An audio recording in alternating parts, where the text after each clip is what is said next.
Yeah, this is our first big plantation that we've done down each side of the driveway. We've got a variety of trees here. Some have been successful, others are not successful because they're not edible trees. And the idea of planting here for me is to plant trees that I can coppice for koalas in care to eat. So a good indication of whether it's going to be edible for a koala is if you see a lot of leaf eaters and bugs that have eaten all the leaves, you know that that's going to be a good koala tree in general. Trees that haven't been touched, like these ones over here, they're not edible for koalas, and I have picked the centre out of some of these big trees and they are not edible.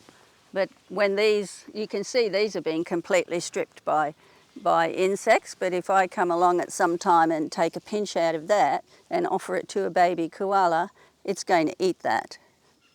I think people need to do a little bit more investigation as to the purpose of why they're planting. Well, most of them come with a label on what species that tree is, when we know that it is a good food tree. You can always come along and take them off when you're confident that you've got the right tree and it's going to be a good one. There's 3 particular species that I like to plant, and that's Pteridoccornis, which is Queensland blue, gumtop box, Eucalyptus mollicana, and also I like to plant river red gum, which is Eucalyptus commendalensis. I go to Leyburn to get the commendalensis, I go to Cresbrook to get the gumtop box and the blue gum down in Esk. And the reason I have to drive those distances is because I have a lot of koalas in care and I need to be sure that I'm going to get the right species in one spot and not have to be roadside picking and using a lot of time and fuel in doing that. So for me, pick species that are well known for animals to eat in care. I do have a few other species that I think that I'm going to grow at the moment. Eucalyptus dunnii, because it has a great smell. I've trialled it on a few of the little eucalyptus just straight from the top of the seedlings, and they've eaten that. So that will be number 4 for me. Really, it's specific to where you're going to get these koalas from, but those 3 that I mentioned, I find that every koala will eat that, doesn't matter where they come from. Poplar box, yeah, it's limited to animals that live out in that western region. So around Oakey, Pittsworth, areas like that where that's the only thing that grows really well out there, on those soils, those koalas are adapted to that. I've had koalas in care from out there and it's the last thing they'll eat when they're in care. They'll eat everything else first and then they'll eat the poplarnia. Yeah, so if I was looking to plant trees for fodder for koalas, I'd canvass the local carers and find out what species they use in that area, what species they pick from the local area. It's what those people hands-on on the ground are doing, feeding those koalas. They know which is the best thing to eat, and it will vary from region to region because koalas need to feed the food that they're adapted to.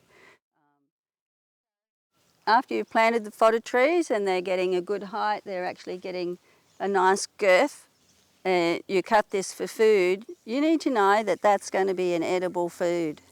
You know, this is slow growing, but it is a good fodder tree. You can tell the bugs have completely consumed this 3-4 times in its growth now. But this will be another 12 months or so before we'll even be able to cut anything off this because it doesn't have a good girth on the tree. It's so that they can send out a lot more shoots. So these trees here are a good width apart. They're about 2 to 3 metres apart from each other. So that allows for all these trees, when they are coppiced, to spread out but still be easy for people to pick up off the ground when they do it. So the message to people wanting to plant fodder trees for koalas in care is get to know your carer, where they are, where they're travelling from, what species they need, how many koalas they're likely to care for, how much you need to plant to provide. You also need to be able to communicate well to make sure that you can inform them when it's not suitable. So the best thing that you can do is plant a really nice plantation with lots of good fodder trees. It's a wonderful thing to turn up on someone's property and know that you're going to be able to cut enough for the day or for the next 2 days. And you can make it so easy for them and for the koalas that they feed. Go for it. So this is a couple of my little kindy koalas. They came in as tiny babies actually. This little one over here, this is Ruby. And Ruby was brought in by a dog, or picked up by a dog. Hello Ruby, how are you? So she was only 740 grams when I got her.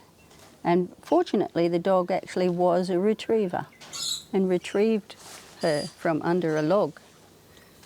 So she would not be here otherwise.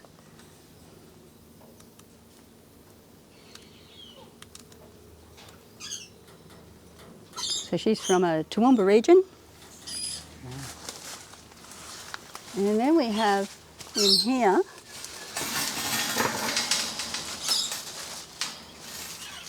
we have a little opal.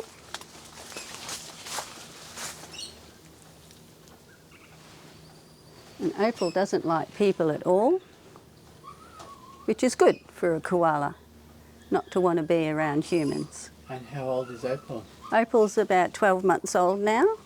She was very tiny, only 645 grams when she came in, and she'd been alone without her mother for quite some time. So she was actually 27 metres up a tree, and we did have to get the cherry picker to get her down. Oh, she has a great future. She doesn't like people, she eats well, she climbs really, really well, yeah, she will go back out probably in about another 6 months, at the end of winter. Yeah.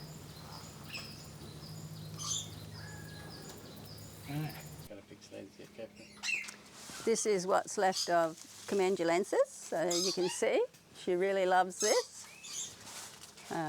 This is gumtop box, which was just picked yesterday, and it's quite a wide waxy leaf, so she'll eat that. She has been eating quite a bit. She's been over here eating gumtop box, and we've only got the 2 species in here at the moment. She had blue gum in here yesterday, but it was a little bit too far gone, but we've still got blue gum in this one, so this one's still got 3 species.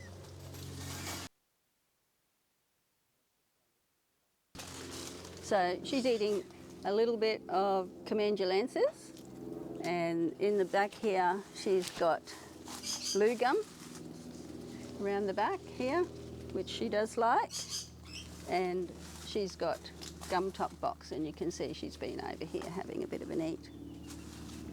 This is blue gum up here, just about finished that. Obviously she doesn't like that one, she hasn't touched it, but she's eaten the blue gum underneath. And what's this one? So this is little cinnabar, and I don't handle my koalas. I actually give them a mummy to hang on to pick them up, and then I sit them in another little pouch, because the less they have human hands on them, the better. See, he's been in overnight, and he's just stripped all the top off that gumtop box.